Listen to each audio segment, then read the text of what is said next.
Hindi sapat na nasa kamay nilaan lang ang pagamutan. Kailangan natin ilapit ang serbisyo na ito.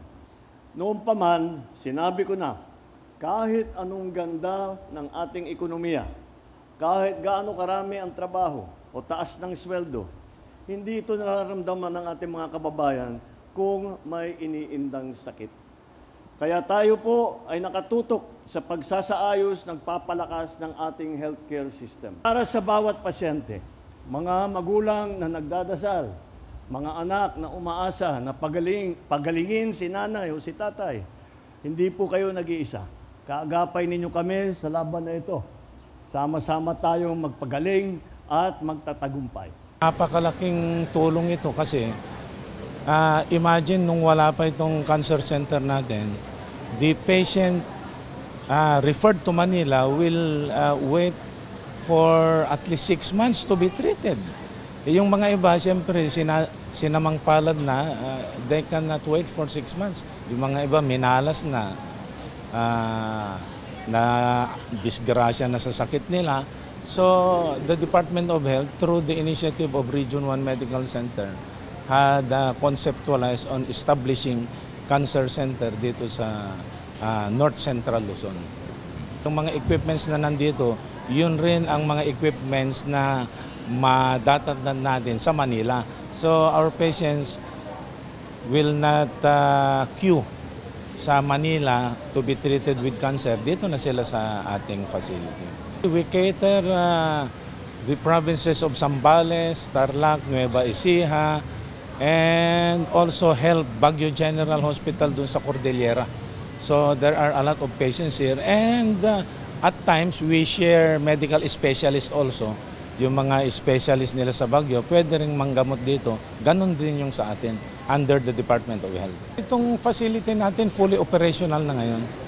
This is only a formal inauguration, and we are very fortunate that the President will come for the inauguration. Actually, we had already catered since the soft opening, 59,000 patients na.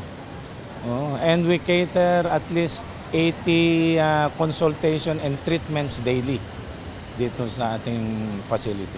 The commitment of Region 1 Medical Center and the Department of Health is iparating sa mamamayan yung ating serbisyo medikal.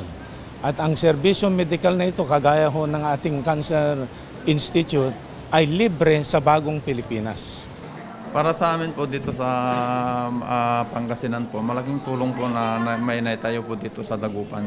Kasi kadalasan po yung mga may cancer pumupunta pa sa Maynila, may nahihirapan po sa biyahe.